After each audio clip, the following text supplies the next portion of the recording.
ose është një prej opsioneve më të pritshme, pra nëse po themi do të ketë një seancë të enjtën, ose të mërkurën. Duhet të ketë seancë të mërkurës ose të enjtën. Duhet të ketë.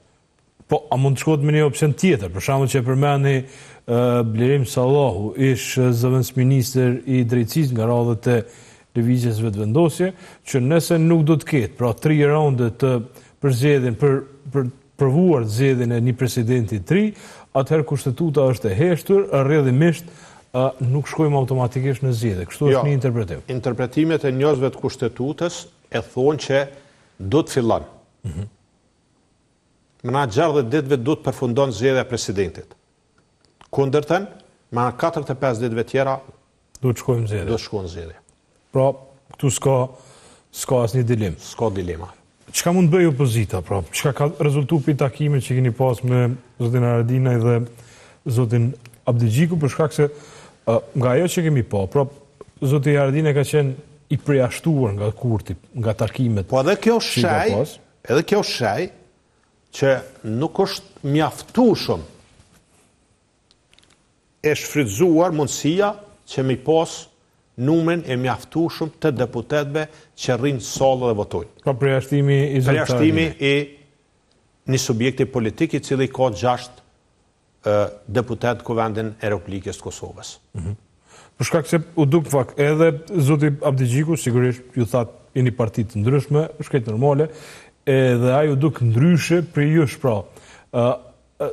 Arsyet pse shku në takim, pra dukeshin të ndryshme, pavarësisht që lidhe me një temë. Për shembull, një prej qëndrimeve të sotshme zotit Abdigjiku është që mund të provojnë, thotë LVV dhe PDK të hyjnë garë me kandidat për president, që në këtë rast do të shkojmë automatikisht në zgjedhje. Është procedurë paracaktuar për të dështuar nëse vendos VV dhe PDK të ketë garë, atëherë shkojmë në zgjedhje sipas të gjitha gjasat, sepse s'di si do t'i bëjmë 80 vota. Kjo është deklarata në fakt. Megjithëse PDK dhe LVV e kalojnë 80 vota. Ja, kalojnë 80 vota, po tu dush me pas marrëveshje politike. Se lëvizja vetëvendosje pa marrëveshje politike nuk jep votat PDK-s. Po. Qysh se jep edhe PDK-ja lëvizjes vetëvendosje. Kandidatit propozuar nga lëvizja vetëvendosje. Çfarë qëndrimi keni për Vjosa Osmanin? Shikoj, ne kena dhënë qëndrimin e qartë. Për shkak se mendojnë që i vlerësojmë çdo punë të mirë që e ka bo, nuk është që na e mohojmë asë një rezultat, na gëzojmë çdo punë të mirë që ka ndodhur për Kosovën, kushdo që e ka bo, a ka bo qeveria, a ka bo presidenca, kushdo që e ka bo, mirë po realisht nëse shikojmë vazhdimisht, në më thonë nuk ka pas një pozicion të drejt në raport me gjitha subjektet politike në Kosovë. Dhe për këtë arsye ne mendojmë që presidenti duhet jetë një kandidat apo kandidate që deri sot shkon e të bëhet president, pa përkraje politike s'ka me shku asnjë. Pa vot, pa të është politika në kuvend. Pa votat e deputetëve nuk shkon. Po kur të bëhet president, me pas qëndrim e ju me pas për një subjekt politik apo për një subjekt politik tjetër. Pra ju se votoni, Vjosa Osmani? Ne kemi bërë qëndrimin tonë qartë që Partia Demokratike e Kosovës nuk e përkra zonën Osmani për presidente. A jeni taku me të? A ka kërku që ta mbështesni? Ja, jeni taku me zonën Osmani. Kemi përsedu, po jo ndonjë kërkesë, ndonjë bisedë direkte edhe specifike për këtë temë. Pra s'ka pas kërkesa për ju? S'ka pas kërkesë direkte që më mbështet për presidente. Për shkak se është spekuluar që edhe Edi Rama në fakt është i interesuar kryeministri shqiptar që ta shtyj si kandidate përmes PDK-s, edhe pastaj zonja Osmani u shfaq në marshin për drejtësi pranë njosh, edhe u kriju një tablo që mbase zonja Osmani, pavarësisht 5 vite që ka qenë një kundërshtare e jashtëzakonshme kundër opozitës, pra mrana ka qenë kundërshtare opozitës e jashtë kundërshtare Albin Kurtit, që e krijoi një shteg, e gjeti një shteg, disi mu katapultu dhe njëherë në presidencë përmes PDK-s. Unë jam taku me zonën Osmani, kemi bisedu për disa tema, një prej tyre është edhe pjesëmarrja e Kosovës në bordin e paqes. Ne kemi dhënë mbështetje të plot, qëndrimi i Partisë Demokratike të Kosovës është i qartë, aty ku janë Shtetet e Bashkuara të Amerikës, aty duhet të jetë Kosova, dhe Partia Demokratike e Kosovës pa asnjë rezervë e jep mbështetjen për këtë proces. Po që se vjen marrëveshje me u ratifiku edhe ka nevojë për ratifikim kuvendin e Kosovës, çfarë do kosto që ka nevojë për pjesëmarrje me çfarë do trupash kodër kësaj marrëveshje, që ka ndonjë kosto financiare, Partia Demokratike e Kosovës do të japë mbështetjen. Tu nuk kem asnjë rezervë edhe asnjë dilemë, edhe mendoj që është një arritje e madhe për Kosovën që të jetë aty ku janë Shtetet e Bashkuara të Amerikës.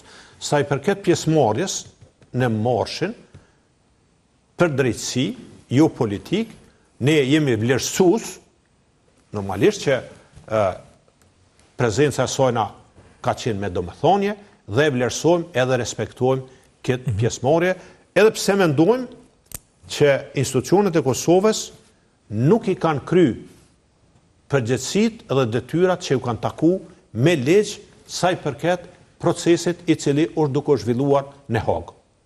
As në aspektin e diplomacisë, as në aspektin e komunikimeve, as në aspektin e ngritjes së çështjes së transparencës dhe llogaridhënies të kësaj gjykate, se ajo është gjykatë që është brenda kushtetutës së Kosovës. Dhe nuk mundet me vepru e shkputur pa kurfar llogaridhënie, asaj përket aspektit financiar. Dhe nuk mundet me u përmend disa miliona, këtu me ta marr mendja që për një me kanë bu një akt humanitar. Jo. Edhe ligjin se kanë zbatu. Se me akte nënligjore i kanë kufizu deri në atë minimumin, por nuk mund është të caktu tarifat, se ata nuk janë një avokat. Ata janë kompani. Se një avokat nuk mundet me u ballavaçu me qatë proces edhe me qatë gjykat e cila ka shpenzu qindra miliona euro. Por kanë qenë pa barabarta. Krejtësisht pa barabarta në proces. Prandaj besoj që këtu nuk e kanë kry punën e vetë, dhe sa i përket pjesëmarrjes prapë e shprehë vlerësimin edhe respektin për prezencën e presidentes. Ka qarkulluar një ide sigurisht. Sa i përket zotit Roma. Shiko. A ka kërkuar juve që ta mbështetni zonën Osmani? Unë e njoh të drejtën që njerëz të lobojnë. Mi po tham me përgjegjësi. As një komunikim. Këtë drejtim me mu as një antari kryesisë Partisë Demokratike nuk ma ka thonë që ka pas ndonjë komunikim, ndonjë kërkesë prej Kryeministit të Republikës së Shqipërisë që me përkrah një kandidat apo kandidate tjetër. Ka qarkulluar këtë ditë një ide, sigurisht avanturiere, për shkak situatës në cilën ndodhet zoti Thaçi, që pse ai nuk mundet me qenë një prej propozuarve për president të Kosovës. Pavarësisht që sot zoti Thaçi gjendet në Hagë, në Burg. Shiko, na jem të përgjithshëm, jem tepër korrekt me procesin, po edhe me zotin Thaçi. Ju e dini që gjithë ne mbrana Partisë Demokratike të Kosovës fa vlerësimi kem për figurën e presidentit Thaçi. Mirë po, ne nuk e përdorëm këto në një proces edhe për një çështje që nuk jem sigur që kjo është e realizueshme. Për një arsye apo një arsye tjetër. Prandaj do të thotë ne kur flasim për procesin, flasim për mundësinë që vendet me ia dhënë një president apo një presidente, dhe normalisht i kemë në konsiderat gjitha rrethonat që është procesi edhe që ndodhet veni, po edhe në cilën është edhe zoti Thaçi. Zoti Hamza, pra sot nëse flasim për zgjedhje, pra pavarësisht se prap duket pra disi ironike kjo, mi marr dikush 51%, 51.11% dhe me kërku zgjedhje, pra duket absurde pra si kërkesë, por Nëse shkojmë drejt të zgjedhjeve, na kemi pa që opozita me 28 dhjetor është dërmu.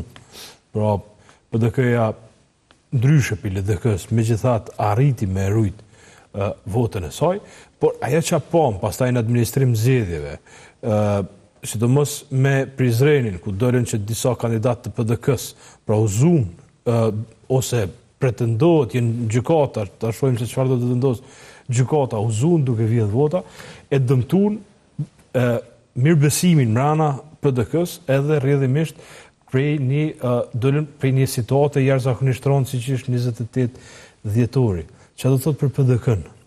Ja, shiko Leo. Shkurja mos të ngushtojmë këto PDK-ja. Këtu përgjegjës është Komisioni Qendror Zgjedhor.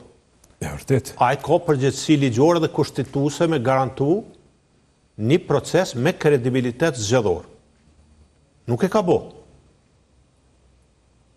Se ka bo.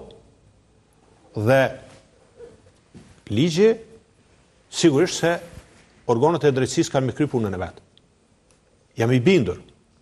Po këtu nuk ka qenë veç Partia Demokratike e Kosovës. Jo, kanë qenë gjithë parti. Mos amnistoni tash lëvizjen vetëvendosje edhe Lidhjen Demokratike të Kosovës. Është mirë që ka ndodhur rinumërimi, edhe është mirë që procesi është korrektu. Tash, ata që kanë ndodhur këtu, është çështje drejtësisë edhe me pa drejtësia, me konstatu drejtësia se a ka ekzistu lidhje mes kandidatëve në lista dhe atyre që kanë qenë në vend votime. Partia Demokratike e Kosovës sigurisht se ka prit rezultate dhe ka punu me pas rezultat më të mirë. Mi po realisht nëse morëm si numër të votave, ne kemi dikun 4.000 vota ma pak se zgjedhjet e shkurtit. Dhe jemi në atë nivelin mesatar ku ka marrë Partia Demokratike vota. Po tradicionalisht. Tradicionalisht. Tash kjo nuk po është e mjaftueshëm. Se rrit numri i pjesëmarrjes në zgjedhje. Tash, parafërsisht me votat njëjta, me 4.000 vota ma pak, i ki 2 deputet ma pak. Për shkak se numri u rrit i pjesëmarrjes daljes në zgjedhje. Mirë po ka qenë data 28 dhjetor. Po. Shiko, unë e kum shpreh respektin tam për diasporën, e kum thonë që ata le të votojnë si pas vullnetit tyre të lirë, mi po edhe dihet, edhe u vërtetu, që vota diasporës në përqindje shumë bi mesataren, ka shku për një subjekt politik. Prandaj, do të me morë dhe ndryshe. Unë e prapo thamë, është ekskluzivisht në përgjithësin, në dorën e Zotit Kurti, a dënë me i dho venit president, edhe a dënë me pas stabilitet politik edhe institucional, apo dënë me vazhdu me qeveris me droma. Me produt droma. Dhe po që se veni shkon zgjedhje, nuk do thot që s'do të ketë rezultat tjetër. Pse mos me pas rezultat tjetër? Mundet Partia Demokratike me performua mirë. Mundet Lidhja Demokratike me performua mirë. Mund të ketë subjekte të reja ngarë. Nëse unë nuk më me folë në mund të zonës Osmani, është në autoritetin, drejtën e saj. Po nuk është një faktor që s'ka rol politik. Po, pjesëmarrja eventuale e saj në zgjedhje. Nëse mendon dikur që zonja Osmani nuk është president edhe nuk merret me nuk ka alternative në që ka gabim.